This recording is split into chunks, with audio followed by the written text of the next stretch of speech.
एक बार एक गांव में एक व्यक्ति रहता था जो बहुत ही ज़्यादा बोलता था। वह एक ऐसा व्यक्ति था जिसको हर बारे में अपना ज्ञान देना होता था, चाहे कोई पूछे या ना पूछे। हर चीज़ के बारे में वह अपनी राय रखता था। जब भी कोई उससे बात करने आता तो वह उसके सामने अपना दुखड़ा रख देता था, और कोई कुछ पूछने आए तो बिना उसकी बात सुने वह अपनी सलाह देना चालू कर देता था। और यही कारण था कि उस गांव में उसे ज़्यादा पसंद नहीं करते थे। कोई भी उस आदमी की बातों को गंभीरता से नहीं लेता, और कई बार लोग उसकी पीठ पीछे उसका मजाक भी उड़ाते थे, जिसकी वजह से वह इंसान काफ़ी परेशान था।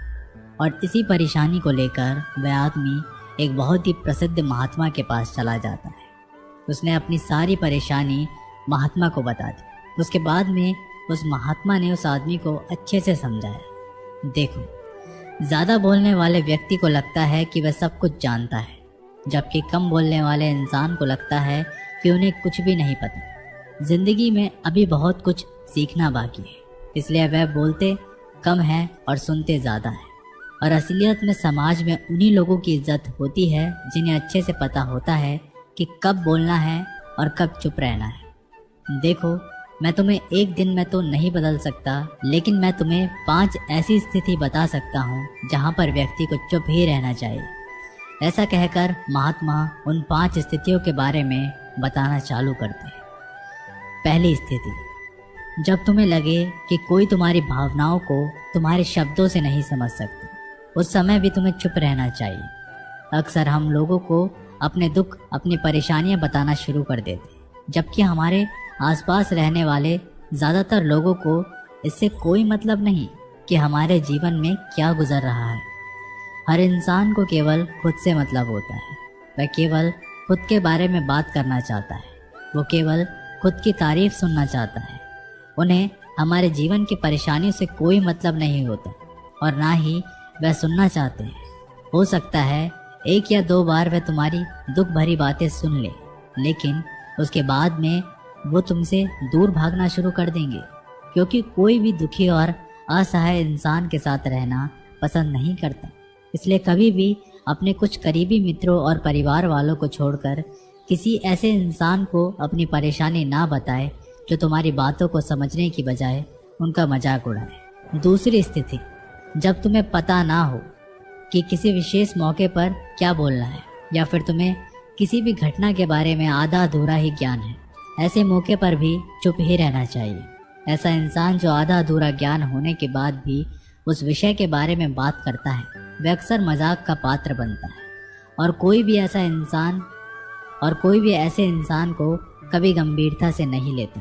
अपनी बात को प्रभावशाली तरीके से वही इंसान रख सकता है जिसने उस घटना का विषय के बारे में गहराई से जानकारी है। इसलिए कभी भी आधी अधूरी जानकारी और इधर उधर से मिलने वाली जानकारी के आधार पर लोगों से अपनी बात मनवाने की कोशिश ना करें।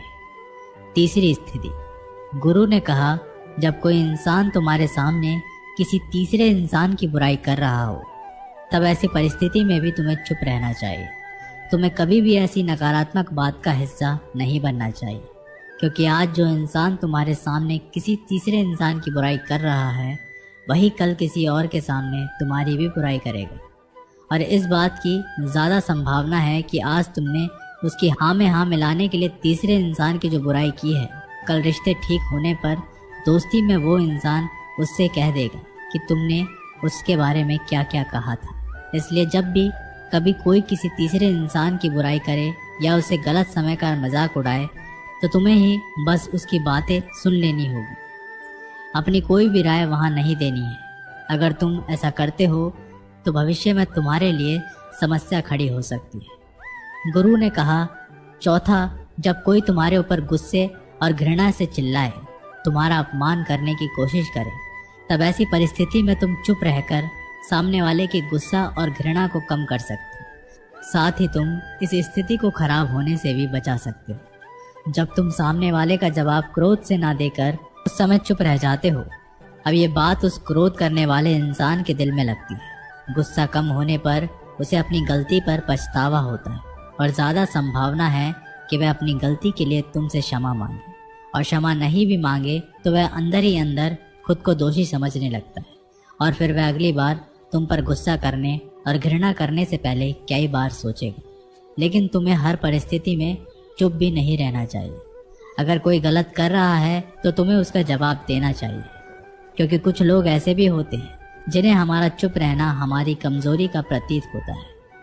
गुस्से के दौरान चुप रहने का ये तरीका केवल परिवार, सगे संबंधियों और कुछ निकटतम मित्रों के लिए ही सही है, ना कि हर इंसान के लिए। अगर तुम हर जगह चुप रहने लग गए तो इसका गलत फायदा भी उठाया जा सकता है।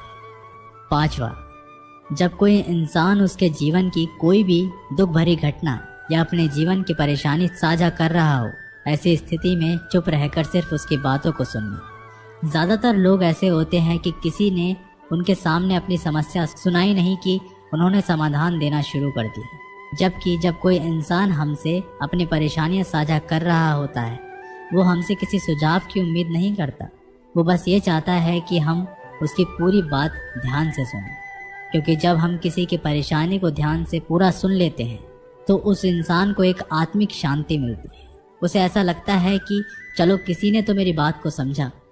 अधिकतर मौक़ों पर जब लोग हमसे अपनी परेशानी साझा करते हैं तो वो बस हमें अपनी बात बताना चाहते हैं। वे ये नहीं चाहते कि हम उन्हें सलाह देना शुरू कर दें, क्योंकि जो सलाह हम उन्हें देने वाले हैं वह सब उन्हें पहले से ही पता है। परेशानी के समय किसी इंसान को सांत्वना देने का सबसे अच्छा तरीका है कि हम बस उस इंसान की पूरी बात को ध्यान से सुन लें। जब हम लोगों की बातों को बिना उन्हें बीच में रोके और बिना किसी सलाह दिए पूरे ध्यान से सुनते हैं तो उनकी नज़रों में हमारे लिए सम्मान और स्नेह का भाव पैदा हो जाता है। हम ज़्यादा गंभीर, समझदार और शांत दिमाग वाले इंसान प्रतीत होते हैं। इसलिए जब भी अगली बार तुम्हें कोई अपनी परेशानी बताए, बस उसकी बातों को ध्यान से सुन लेना और जब तक वह तुमसे ना मांगे तो उन्हें किसी भी प्रकार की सलाह मत देना। गुरु ने कहा, मेरी एक बात हमेशा याद रखना, जब तुम कम बोलते हो तो लोग तुम्हारी तरफ ज़्यादा आकर्षित होते हैं। तुम क्या हो और तुम क्या सोचते हो? शिष्य ने हाँ में सिर हिलाया और वह गुरुदेव की बातों को समझ चुका था। उसे किन किन परिस्थितियों में शांत रहना है। उसने ये भी जान लिया कि कम बोलकर आप अपनी प्रतिष्ठा वापस पा सकते हैं। इसलिए दोस्तों, हमें अपने जीवन में कितना आवश्यक है उससे कम ही बोलना चाहिए। हम आशा करते हैं आपको ये वीडियो पसंद आई होगी। मिलते हैं एक अगली वीडियो के साथ।